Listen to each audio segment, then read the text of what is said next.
TriStar Digging. I appreciate you joining me today. My name is Sam, and we are back at the Hickory Ridge Road project. And I took off all last week, which is the week of 4th of July. I am ready to get back to work. Today's Monday, and I'm standing kindly in the middle part of the road. There's 2,400 feet of this road. 2 previous videos on this job site so far. What we're going to do though today is not really going to work on the road. The property owner has identified a little roadway he wants to build into a shop area. We got to go back there and clean out an area to build a pad. So we'll take a look at that, at least get that clear today, so we can take a look at it and see what size building he wants to put in there and make sure it's going to work out for him just right. Got the 313 warming up, greased up, fueled up, and all that stuff up, and the same thing for the dozer. I did work a little bit last week on Monday. I brought the hog down here to get it ready to start building on the road, and then I also brought the wacky packy. That was about a half a day's work, get that stuff down here, and then I just decided to take the rest of the week off. Let's get started and see what we can get done today. Okay, I made it up here to where I'm going to start working. I came from this direction, and that road that I cut in is back that way. And now then, I've got the 313 sitting here in this little road or pathway. And what I want to do is, the property owner has these marked right here. I think it's about 100 feet in. I'll follow these markers, I get in there, and then I'm coming into the back side of that pad area, and then I'll clear 60 foot across and 100 foot back this way in that area where we can start to get an idea where he wants to shop. But for right now, to get started, I'm gonna have to get this junk out of the way. I'm gonna probably just swing it around over here on the other side of the road and take the dozer and push it off down in there just to get some room to get started in there. So here we go. Before I get started here, I'll show y'all something I did to the Cat 313. If you remember in the other videos, I had rock teeth on it. Now then, look at them shiny new digging teeth I got put on there. That ought to help as far as digging the dirt out. Let's get in here and get to ripping this brush out of the way.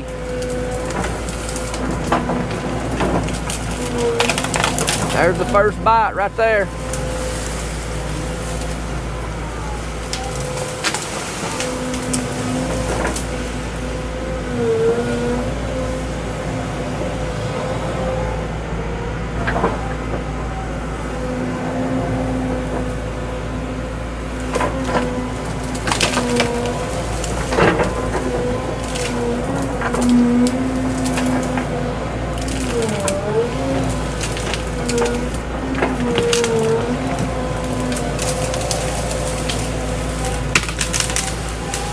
Got a good start there already. I'm gonna put y'all in the cab now. I showed y'all this in a last video, video 4 last, but this has got me a pretty, well, I thought it was heavy duty. Stand by, let me get that put back on.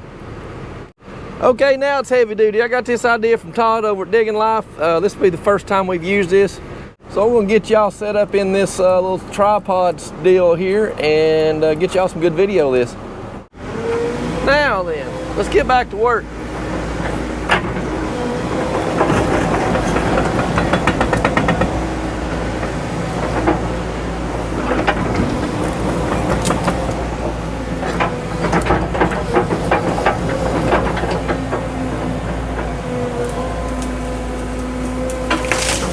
Try the old reach and grab technique. Just this stuff is thick. My goodness, it's thick. Push this old. I'm gonna tell you right now, I'm out of practice too. I'm slamming this bucket like a beginner. Oh.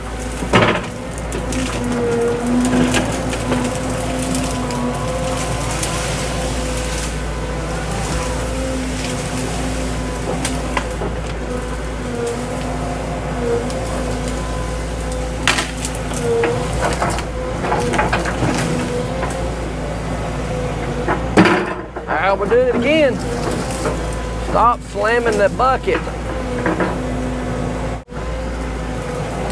I'm gonna have to back up because I got some stuff right here in front of the machine that if I don't get it now, it's gonna get all wadded up in the tracks.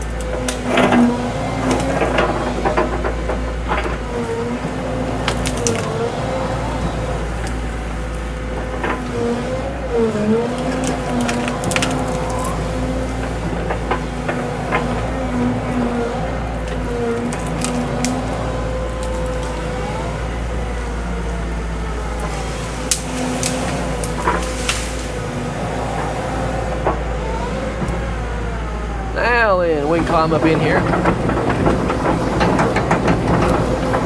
I see my next flag, but y'all don't see it yet. But I'm gonna reach in here and grab these vines, and then you'll be able to see it.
Now then you can see that next flag right there on that tree.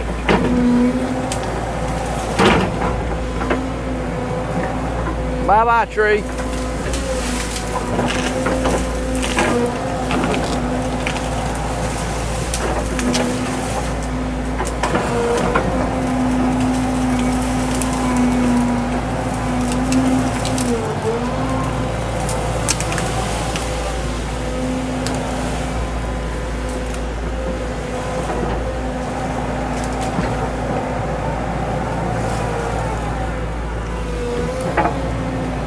Get a little bit of this stuff scraped up off the ground here.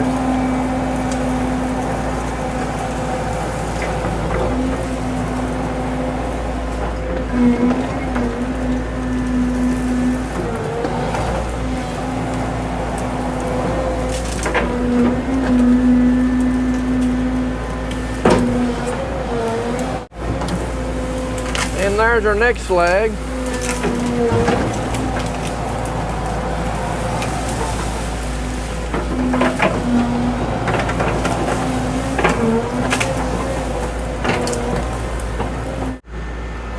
Okay, I'm gonna work on this a little bit more when we get back in there to where the pad area opens up. I'll bring y'all back and we'll take a look at that.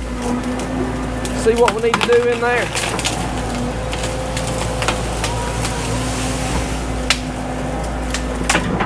Got a good little bit cleared out now, and I'm starting to see a few more flags. Let's take a little trip down through here and do some exploring and see where we're actually going.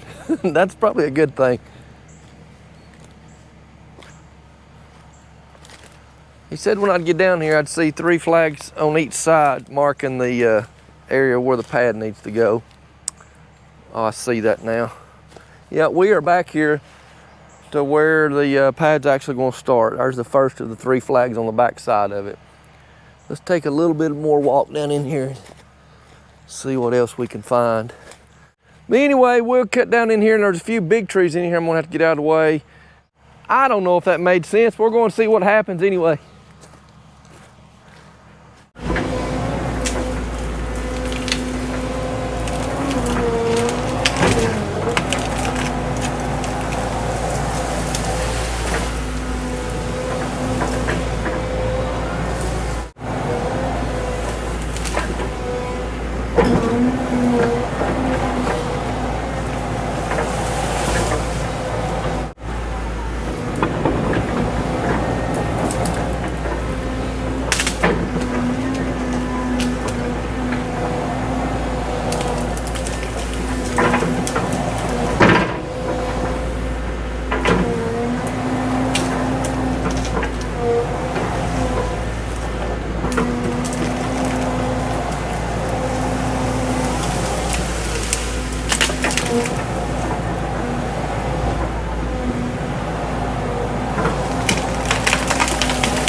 get this cherry tree stump out of the way. Oh, it came out pretty easy then. I thought I was going to dig on a little more.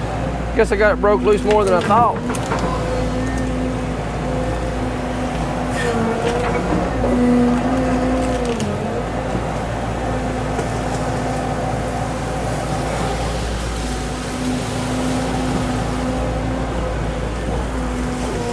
Little pine tree shouldn't be no problem.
Boy, that one was close right there. If you see that tripod sitting there in the woods, I about forgot it again.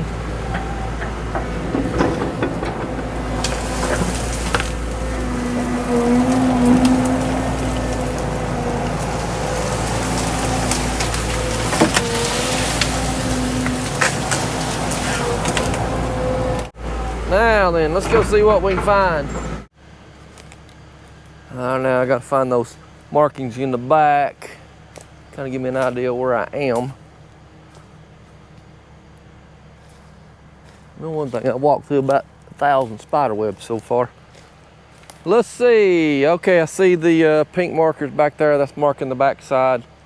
Now then, let's find this lower side, where it's at.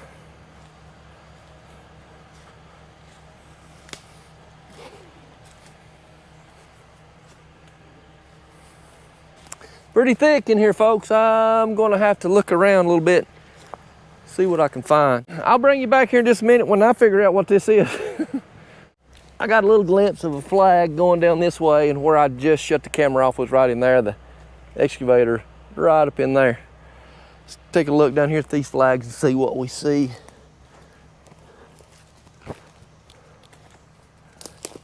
Oh, spider webs.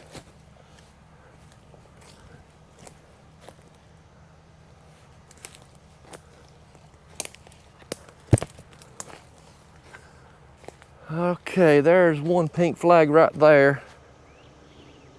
And there should be two more. I see another one right there. That should be marking this lower side right here. That's good, and then I know where the back side is. So we'll come in here, get to working around in here, and then I should find some more flags over in there and some up in there. That's what I need to know. Make sure that I'm going in the right way. So let's get back to clearing some trees out. I'm gonna bring you back in a little bit whenever get a good little bit of this cleared out. See what it looks like. It's time for a little update now. From the last time I was on the video there chasing flags, I was bad wrong. Those markers that I'd found there were marking the driveway or the road down into the property. And then I just found some random markers over in there. I'm not real sure what those were. But anyway, now then we're on the right trail. This is the area right here that I was in when I thought I'd found the spot, but it wasn't. So what I did was park, and I started following these flags as I could find them down through the wood line, down to where the cat's sitting now. And once I got down into there, I started finding the perimeter markers all the way around. So let's walk down in there and take a look at that and see where we are for now. I remembered when we were talking about it that he said he found a flat area, and that's what kept throwing me off about this area right here, because it wasn't flat, and I knew something wasn't right based on what I thought I'd found there. But as I come down through here, that was marking one of the corners, and then I come on down into this area, found another marker there, And then eventually I come down into this flat area right here. I don't know if you can see that on camera or not, but it is generally a flatter area. And I hope I don't find no copperheads down through here anywhere. So these are the flags that I was really needing to find. Was this one here and that one right there. And then there's markers out through there that marks the lower side. And then I'm sure you can't see them, but there's markers on the upper side and on the end.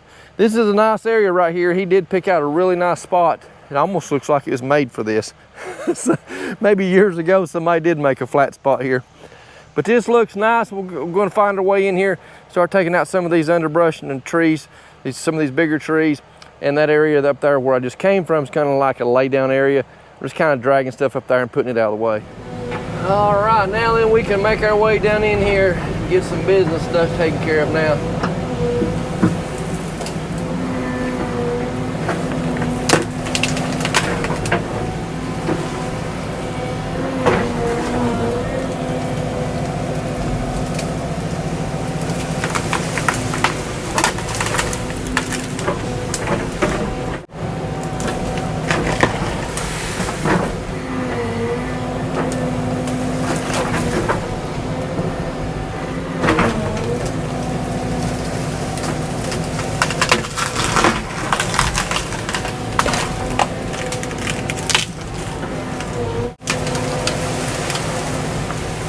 Take his mouth full up to the top there and get it out of the way.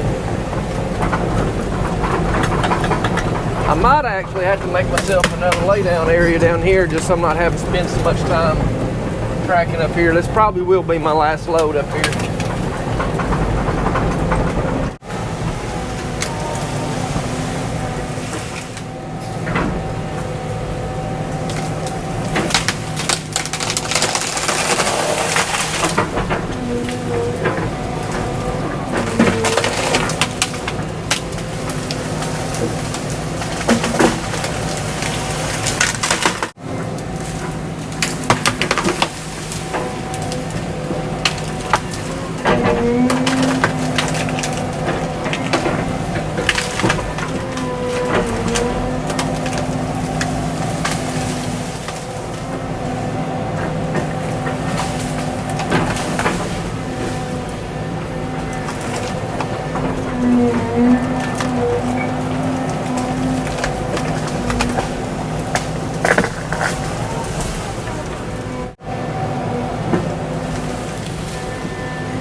Starting to make some good progress in here now. Oh, that's the lower corner right there, and I've got almost down into that corner, and then I'll come right straight through here, and then right straight through there. There's not a whole lot of material in here. I should get this cleaned up pretty quick. Gonna get a bite to eat, go up here and have a little bit of lunch, come back and we'll get this wiped out and get it all cleaned up.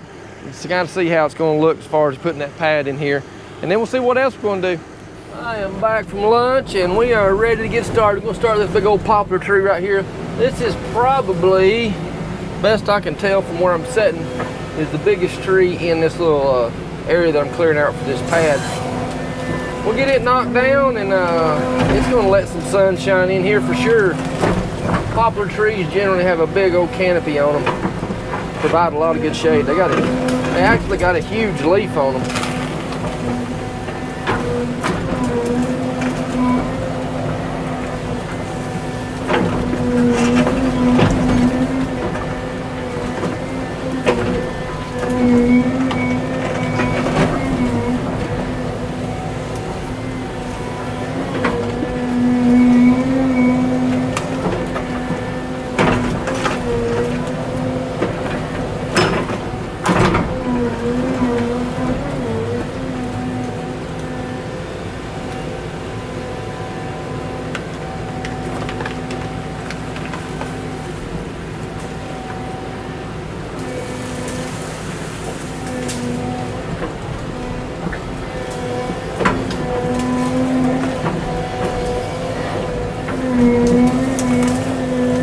There we go. Now then, what I like to do is grab a hold of some side roots, and a tree like that that's hung up in some trees, you just grab a hold of those side roots and back up with it. You can get it, pull it right down. And also, if you got side roots like that, you can reach and turn to the side and pull it. And it does pretty well, but if you do this right here, if you get right down on top of the roots like that, sometimes it puts that thumb in a bind and kind of twist it more than you'd want it to when you grab it like that. So I always just, if there are some roots to the side, like that right there, reach and grab those. Makes it a lot easier to spin around. And then, get it over there like that. I'll come in from the side, pick it up more towards the stump than the top. Kind of pull it into myself and then track sideways. Just kind of pull it right up the hill.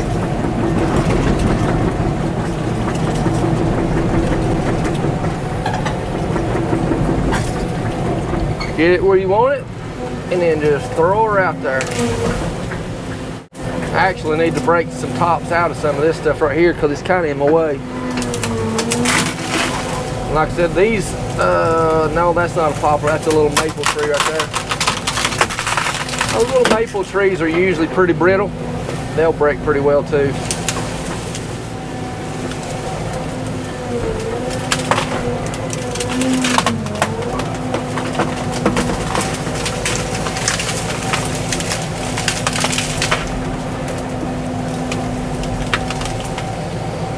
What I got hold of? I don't know what I got a hold of here. Ouch.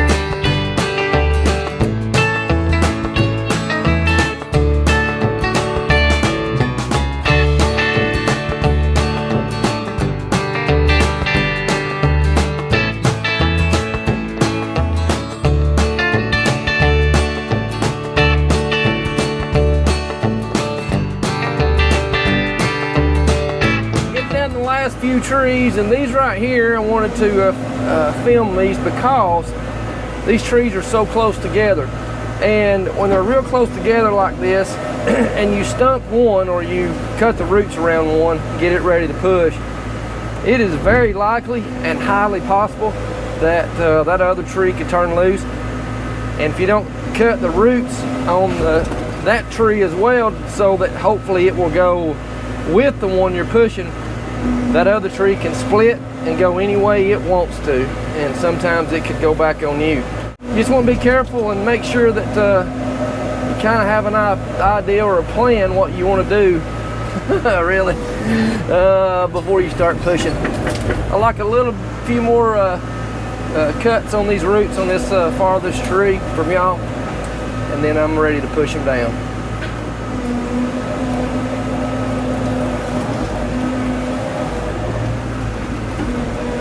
I'm going to leave the roots on the front side or the opposite side of me as hinges, I guess you'd call it. That way they won't be likely to come back on me. They'll be holding on that side, both of them will. Let's see if we can get these down.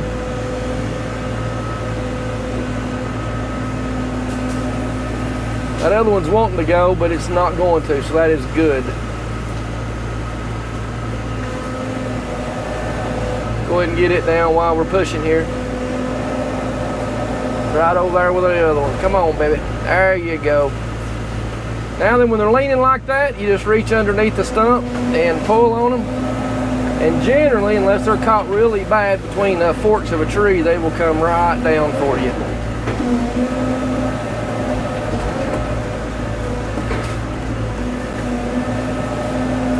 Now then, get down there. Stubborn. Go. There we go. Got those on the ground, and now I'm going to get them on the pile, and we'll get these other little group down, and then we'll look at what we've got done today.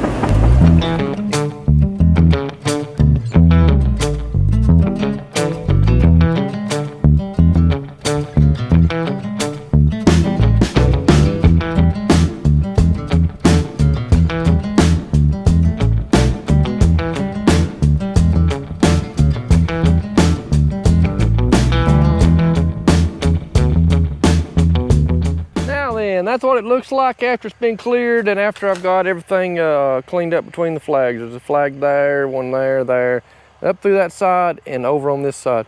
So that is all cleared out now as far as the trees go. There's probably still some perimeter trees we'll take out, and most likely that pine, just because that pine could fall on the building at some point. What I want to do now is go get the dozer and just kind of surface clean this area, basically so you can walk across it and not fall and break your leg. Get all this debris off of it. I want to see how deep this root mat and topsoil is, because that's going to have to be stripped off before we start building the pad on it.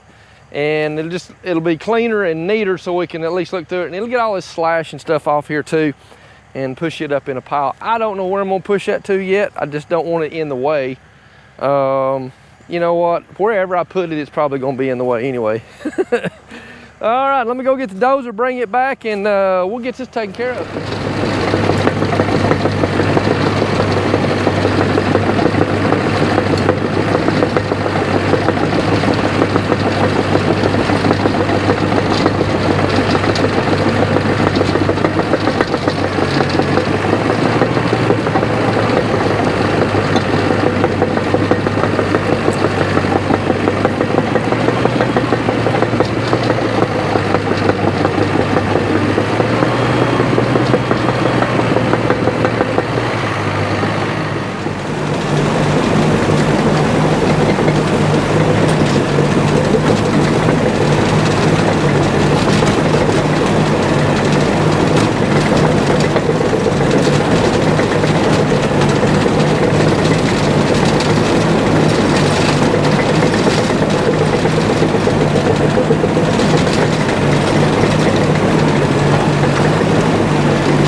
time for an update of where we are now. I've got the D5 and the 313 parked back in here for the evening, back here in the back side of the shop pad area.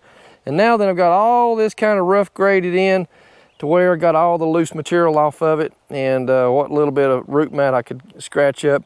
And I've got it taken over there into a pile. No doubt that's probably in the way to me at some point, but for now, it gets it out of the way. The property owner and I can come through here and look and shoot some grade, get an idea what it's going to take to build a pad on this for a shop.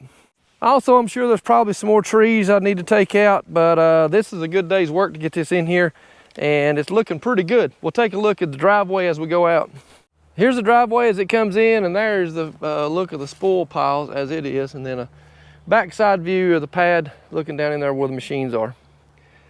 There was a bunch of material come out of there for sure. Got a big old pile to deal with there at some point, and a couple more piles up through here to deal with as well. Driveway's looking pretty good. Basically what'll happen to this is scratch off all this loose material and the root mat and crown it, and it'll be ready for some rock. This won't be too bad at all to build a driveway road on. And this is where we started this morning. Started cutting in there, and as I mentioned, I got some more piles to deal with. Big old pile there, another little pile there, and then that big pile around the corner. Worked the old cats pretty hard today and got that cleaned up. That took about, I guess about 7 hours to get that knocked out today. Pretty pleased with how it turned out. And I'll be back tomorrow to get started on something else, but for now, it's hot. I'm hot. I'm gonna go home and I'm gonna cook some smash burgers.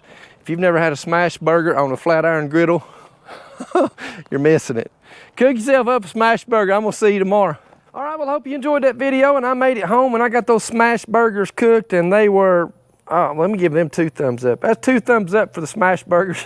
They were delicious. Wife and I had a good supper there, and really good. We bought a Blackstone grill sometime back, and a few weeks ago, I guess. I've been trying different things on it. Cooked a breakfast on it this past weekend, and that was really good too. But anyway, I've been thinking about what I would talk about in the message in this video, and I got to thinking about a video, YouTube video that I saw this weekend, and it's on a channel called Essential Craftsman. And I found that channel back a few weeks ago, and I watched a few videos from the guy, and he does a really good job. So you want to check that out. I'm going to put a link to the description of the video that I'm going to talk about in the description. So you just click on that link in the description. It'll take you right to that. And the name of that video was A Call to Fidelity. And pretty powerful message, and very right on. And I mean, he nailed it to the T in what he was saying there. And I got to thinking about that and what the Bible would say about our fidelity and about being truthful and about being honest. And that's a breakdown in the world that we're living in today, is that the Bible would say, let your yes be yes and your no be no. And that's not the case that we're living in today. People will just straight out tell you, yes, they'll do something, or no, they won't do something. And they'll do the opposite of that. The Bible talks about let your yes be your yes, your no be your no, and not to swear by things. And that's not talking specifically about in court situations or in official situations. It's talking about swearing to something in a very flippant way. And in the day that the Bible was written, you know, these folks were swearing to this and to that, to Jerusalem, to the earth, to the heaven. They were swearing to all kinds of things as to give validity to what they were swearing to or swearing about.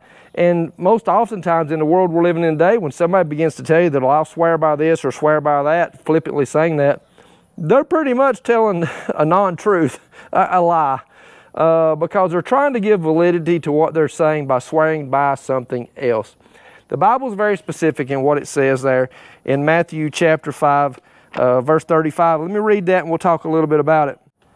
Actually, I want to start talking about that in verse 36. It says, nor shall you swear by your head, because you cannot make one hair white or black. That's interesting. But let your yes be yes and your no be no, for whatever is more than these is from the evil one.